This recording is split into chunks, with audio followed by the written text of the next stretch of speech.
For Wheeling University Athletics, I'm Zach Ziegler. Hello, everyone, and welcome to another edition of the Chris Richardson Show. Currently joined by Wheeling University head men's basketball coach Chris Richardson. And Chris, you guys put up two great fights this week against Alderson Broadus and then West Liberty. Talk about your team's battles and what you saw from them.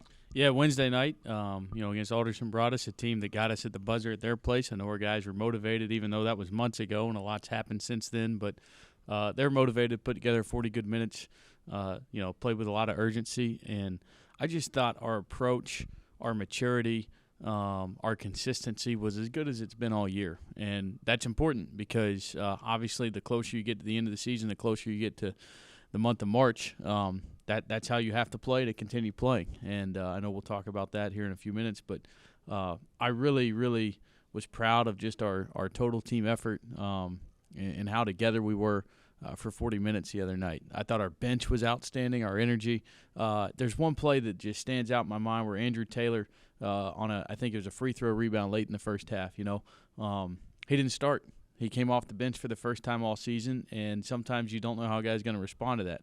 But in comes Drew and is battling for a rebound and tips it around and couldn't quite get his hands on it, but dives out of bounds and almost goes all the way out into the back parking lot. And now here come our other four guys sprinting over to pick him up. That was a small moment in the game that might have gone on unnoticed, but as we continue to build our culture and what we stand for as a program, moments like that really stand out. And so glad that we executed, glad that we stayed together and found a way to get the win. And then, Saturday was Saturday. And having all your guys, like you said, coming together at the right time at the end of the season, what does that do for you guys as a team heading into this tournament? Well, I think the finality for the seniors, the finality of, hey, you don't have that many games left. Even if you went out, you still have, single-digit games left. So I think that's part of it.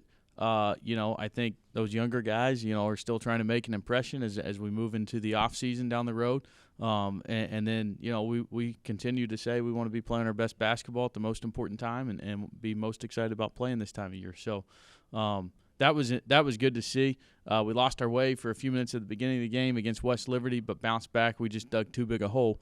But I thought really the last 30 to 32 minutes on Saturday, we played a lot better down the stretch than maybe we had at their place. So plenty to build on from last week, that's for sure.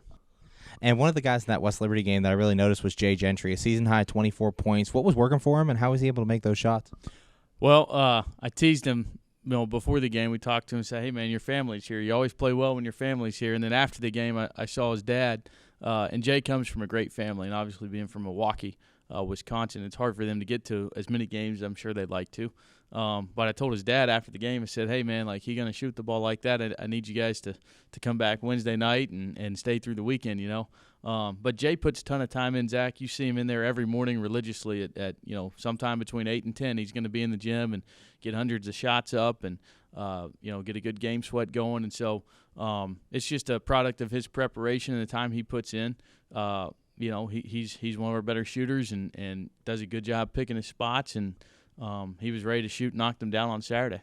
Currently joined by Wheeling University head men's basketball coach Chris Richardson. And Chris, you guys get the number 9 seed here in the MEC Tournament, getting ready to play Glenville State in your first-round game. Heading into this tournament, what's your team's mindset and how are they preparing? Survive and advance. Just like every coach will tell you this time of year, survive and advance. Regular season's over, and now our next loss is our last loss. So we gotta play with heightened urgency. Every possession matters, and I know this all sounds like coach speak, but there's a bit of a rebirth because everybody's got the same opportunity to go win the tournament. First matter of business is getting into the tournament, which we were able to do, and now it's time to go play. Glenville, we split with them this year. We won at our place. They won at their place, and they've got a very key piece back in Nick Edwards, their starting point guard, who was leading the conference in assists and might have been leading Division II in assists. They lead the country in offensive rebounding. They lead the country in three-point attempts in Division II. So we got our hands full.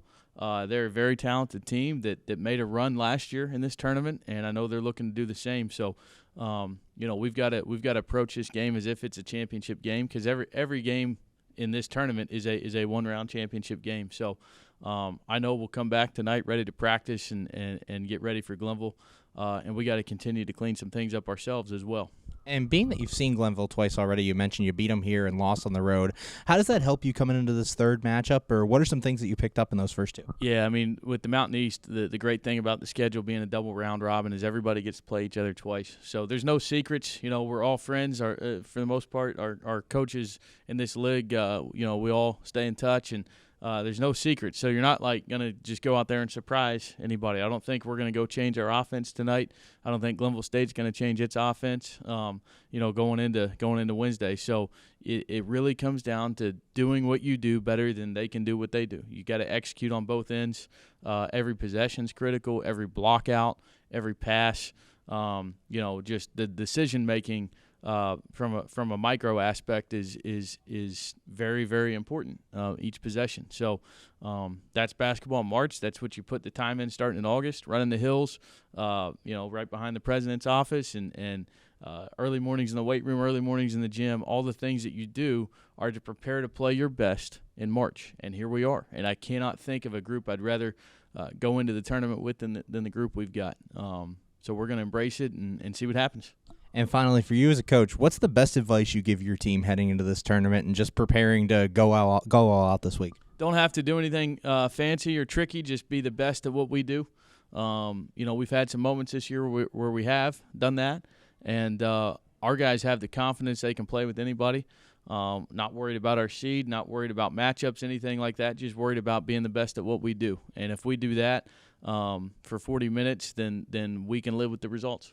Thanks, Chris. Good luck in this tournament. Appreciate it, Zach. Go Cards. For Wheeling University Athletics, I'm Zach Ziegler.